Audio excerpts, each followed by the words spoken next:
Okay, I want to start on this video by kind of apologizing. I am a little behind on this episode. I watched the episode over a week ago, but just never got around to making the video. I already had the notes and stuff, so I could have very easily made the video, but I just never got around to making it. But I am making it now, so this video is on episode 5 of Prehistoric Planet, Forest. And I will start by going over, if you haven't seen the videos, I go over pretty much in order. The first episode, I don't think I did that exactly, but almost every episode talk after that, I've done it better as far as just in order. But let's just get right into it. So first was the Ostrapocidon scene. I really liked it because it is a less popular sauropod, so, it's cool to see those less popular species. That's one thing that this documentary did great, I believe, was do a lot of the less popular species while still doing some of the more popular species like T-Rex. And I do love seeing the late Cretaceous sauropods because, for a while there was, some people thought that there weren't late Cretaceous sauropods because that was one of the reasons they said the large Carcharodontosaurids went extinct, like Giganotosaurus, Mapusaurus, and Carcharodontosaurus itself, because they thought the giant sauropods went extinct, so the giant Carcharodontosaurs didn't have prey to eat. But clearly that's not accurate because there were some very large sauropods right up until all the non-avian dinosaurs went extinct. So I'm curious, so if anybody has any cool ideas for why the Carcharodontosaurs all went extinct, it would be interesting because, almost all of them were extinct before, the extinction of all the non-avian dinosaurs. So it would be cool to hear some other people's thoughts because I know that was one of the theories. Then we got the Triceratops scene. I really like the Triceratops scene where they're in the forest because almost every documentary where you see Triceratops, they're almost always portrayed in open grasslands. So it was really cool seeing them in a forest. And I love seeing the differences between the different Triceratops, like some having broken horns, some having more spaced out horns, similar to modern animals that have horns like deer and bison, where the antlers or horns aren't exactly the same across even members of the same species. So that was a cool feature, and that might have been some sexual dimorphism, but I'm not 100% sure about that. And also some of the frills, some were spikier while some were just rounder on the little bumps around the edge of the frill. Also might have been some sexual dimorphism. Like the last episode, seeing dinosaurs in caves is really cool because you just don't see dinosaurs in caves that much in paleo art. So really cool to see dinosaurs in caves in a documentary, especially a species as big as Triceratops. And then seeing the Triceratops eat clay was interesting, but I believe some animals today do this, but I'm not for sure which ones. I know some animals lick salt and stuff, so it was really cool to see the Triceratops eating clay. I'm sure there's some modern day animal that does something very similar to this, but this was a little speculative, I believe. But I'm definitely fine with this far of speculation. And I was really glad to see the baby Triceratops rejoin the herd because, at this point I was hoping for no more baby deaths in the documentary because it seems like we've had way more baby deaths than any other deaths in the documentary, especially up till this point. But I guess anything would be better than the baby death to mosquitoes. And then the Carnotaurus. I really like seeing Carnotaurus in the documentary. It reminded me a lot of a certain modern day bird species. I can't remember which species it is, but there is one that also does a dance type thing and cleans a certain area for its dance. So it reminded me a lot of that bird species that dances for potential mates. And I like the clear sexual dimorphism. The male is brighter red and has blue arms. I like the arms having a use because they're so small that they couldn't really do much. T-Rex gets a lot of jokes for having small arms, but Carnos, had super, super tiny arms. Maybe the tiniest arms of all dinosaurs compared to the rest of their body. But I'm not 100% sure about that, but that wouldn't surprise me at all. So T-Rex shouldn't get as much slander for his little arms, especially not compared to a Carno. But I did like the little arms, the little blue arms. They reminded me of little salamander-looking arms, so I really like them. And the female, I think, messed up a lot. I mean, that Carno, he had one of the best dances I've ever seen, and she rejected him. She messed up bad right there. But now, Uh, then this is one of my favorite things. I really like that they chose Corythoraptor, and since it's not a super popular oviraptor, especially not compared to like Oviraptor itself or Gigantoraptor or I can't think of another one like Sapati, something like that. So it was cool to see that. Like I said, I like seeing the less popular species in the documentary. And okay, this dinosaur's name I'm gonna butcher, Kinsausaurus or Chingsau. I'm gonna say Kinsausaurus, but I'm not for sure exactly how it's pronounced. I'm really glad it was in the documentary though. This is a dinosaur that's recently gotten pretty popular actually. Pienso and Safari Limited have both recently made figures. I haven't picked up one of those figures yet, so I just used a different, just T-Rex figure to represent the two. But I really like seeing Kintosaurus in the documentary. Since, you know, it's pretty much like a T-Rex, but just with a long, thin snout. So it might have actually, encountered Tarbosaurus where it lived, because, you know, they both lived in Asia, but I could be completely wrong about that. But they could have, I think. But it's very similar to T-Rex, it's got a long, thinner snout. So it's pretty cool. And the scene reminded me a lot of, like, tigers hunting. So I really like that because I really like tigers. Big cats are some of my favorite animals. Well, cats in general, but especially the big cats like tigers are some of my favorite animals today. So I really like seeing dinosaurs like that. The Tyrannosaurs in this documentary have reminded me a lot of big cats. So that's a cool thing. And, you know, that would make sense because they're both the apex predators of their environment. And like I said, I was really... Oh, no. Actually, not what I was saying, but...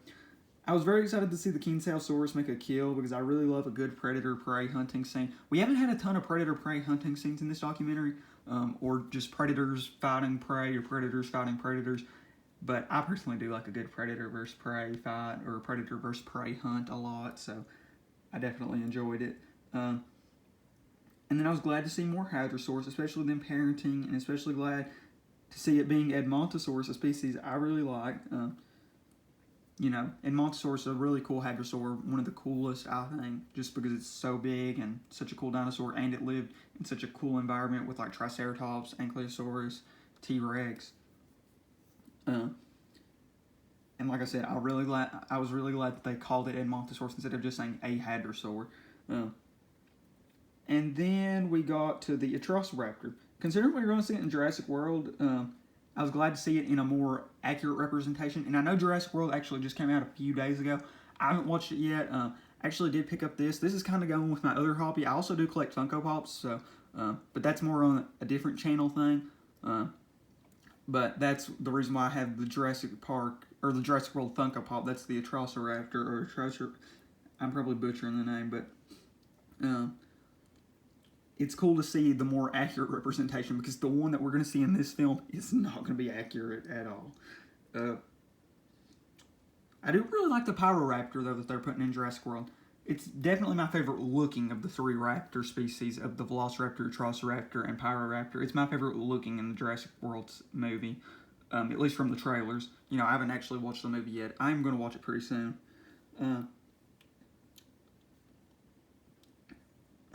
Where was I going with the Atrociraptor? And I will say, this was another thing that did kind of bug me in this documentary. It was really cool, like, seeing that species in the documentary, but what it did, picking up sparks to, like how the Troodontid picked up sparks in the last episode to make more fire, and now this one picked up sparks to make smoke to, like, clear insects off its body. I just think that might be a little too speculative for me. But, I mean, it's one of the smarter dinosaur species, so, you know, I guess you can kind of get away with it, but that does still seem pretty speculative to me, because, you know, most modern-day animals are not too high on fire. So, I don't know if a dinosaur would be either, but, you know, could be completely wrong. Now, I was super excited to see an ankylosaur. I guess it's Ankylosaurus or Euoplocephalus. They didn't say, but they did say it was an ankylosaur. So, you know, kind of just gotta go with what you think it is. but I was glad to see it because, you know, like I said, there's not been a ton of ceratopsians or ankylosaurs in this documentary. But I do wish I would have just called it Euoplocephalus or Ankylosaurus. But, you know, still glad to see another ankylosaur in the documentary and another ceratopsian. And I do like seeing the herbivores eat stuff that is not direct food, like the Triceratops eating the clay, the ankylosaur eating charcoal. Because modern day animals do stuff like this, like the licking salt blocks or salt, like I said earlier. And then another thing I wasn't crazy about, why can't they just say the sauropod species instead of just saying a giant sauropod? Just another thing that kind of bugs me, but, you know, it is what it is. And then I love seeing the baby therizinosaurs. They were super cute. And then them trying to climb up the tree, falling and stuff, it's just super cute. Something that you would think baby animals would do today, or you see baby animals do today, because, you know, they're not perfect. And then they showed the clip off of the claws of the adult, and I was scared to death. I was like, oh no, please tell me this isn't just some big raptor that's about to kill all three and eat them. But luckily, no, it was just an adult therizinosaur. And I really love seeing them portrayed as omnivores because, you know, I think most of these theropods that people think would eat plants are definitely, I would say, the most omnivorous dinosaurs. Because, you know, there's a good chance that Triceratops and Ankylosaurus and Edmontosaurus probably ate at least a little meat. You know, deer eat birds today. So, you know, I would say there's very little dinosaurs that are pure herbivores. So the theropods that went to herbivory, I would say, are definitely some of the more omnivorous dinosaurs. So it was really cool seeing them eat honey. It kind of reminded me of a bear, you know, an animal that, not just because it would eat honey, but, you know, just a pure omnivore animal. So that's kind of, you know, maybe what a therizinosaur's diet would have been, like a bear, where it just eats a lot of different things. Not like a polar bear's diet, though, not pure meat, but, you know, something more like a black bear or a grizzly bear, where it eats a lot of plants and stuff as well.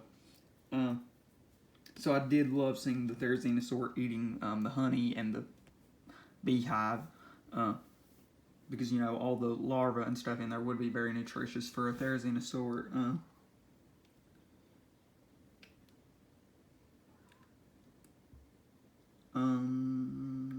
Let's see where I was.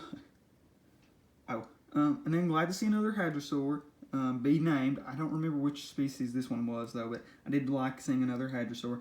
Then I was also very glad to see Zalmoxis. I know these guys were in the trailer, but still was very, they were still very cute, and was glad to see them. And they seemed really small, but they ended up not being adult ones, so that makes sense why they were that small. Because, I mean, I knew they were smaller species, but they seemed super small. And then just whenever I thought we were not going to have any more baby deaths, what do you know? We have Hatzegopteryx come up and scoop the last one running on that little tree. But, you know, if we had to have another baby death, I'm glad it was to something cool, because I really do like Hatzegopteryx. It's probably my favorite pterosaur. It or Quetzal, and I probably prefer it over Quetzalcoatlus. So I was glad to see it. So, you know, way better than a mosquito death, for me at least. And then it was cool seeing them lick the salt blocks, or licking the salt, the Zalmoxis and the hadrosaurs licking the salt. And the ending was really great, seeing all those different species on the beach, and then the Hatzegopteryx fly off. And we'll get right to my MVP for me. And if you haven't seen these videos for me, the MVP is the dinosaur or prehistoric animal that I enjoyed the most in this episode of the documentary. And for me personally, there was a few really good candidates. Going into the episode, I thought Triceratops was going to end up being the MVP, because I do really like Triceratops, and I knew it was going to play a big role in the episode.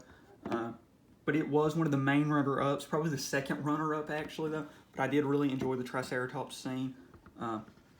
I think I mentioned it. I had this on my notes, but I might have skipped over it. But I was really glad that the baby reunited with the herd. And then I also really like the Hatzegopteryx scene, because I do like Hatzegopteryx a lot, but there definitely wasn't enough of it to earn the MVP for me. And then the main runner-up was Kinsasaurus. I really liked it. I loved its scene, but it wasn't enough for MVP for me, actually. but I did really enjoy it. The actual MVP for me was Therizinosaurus. I loved its scene. I loved how cute the little babies were, and I loved seeing the adult. Such a cool dinosaur, you know. It's a dinosaur we still don't know a ton about, but it's a really interesting, cool species. So I was really glad to see it in the documentary portrayed the way it was, especially with it being showing its omnivory, showing the babies. It just was the perfect recipe for Therizinosaurus to win MVP for me. In the next video, I'm going to talk about the series as a whole. Now I'm going to go over all the figures individually, so if you haven't seen my videos like this, I go over each of the figures in the video, so if you're hunting for this certain figure, you can find it. So let's just get the easy one out of the way. So first we've got the Jurassic World Atrociraptor. This is the Ghost, the Target exclusive one, and obviously it's a Funko Pop, so and since it's a Target exclusive, obviously you can find it at Target, but if Target's sold out, you can find them on eBay. Then I've got this Parksasaurus from the Walking with Dinosaurs series. This was to represent the Zalmoxis. And then also from the Walking with Dinosaurs movie series, we've got Edmontosaurus. This was to represent Edmontosaurus and the other Hadrosaurs in the documentary. And then we've got this Brachiosaurus by GeoWorld. GeoWorld, either Jurassic Hunters or Dr. Steve Hunters. This one was to represent the Austroposeidon and the other sauropod in the documentary. Then we've got this Sledge or Schleich Carnotaurus. This was one of the, not the mini, but one of the smaller series ones that came in like 2-packs. This was obviously to represent Carnotaurus. Then we had this T-Rex to represent Kinsausaurus. This is Safari Limited. This is the mini Sledge series. That's the Quetzalcoatl Atlas. That came in the 4-piece set with like the puzzle base. And here's the size comparison with the Carnotaurus. But those are both Sledge. And then one other Sledge figure we have is the Therizinosaurus. This is one of the bigger figures in the Sledge line, or Schleich, whatever its name is. But that's the Therizinosaurus in the video. And then here's the Sapati. This was to represent Corythoraptor. And that's in the Safari Limited Feathered Dinosaurs too.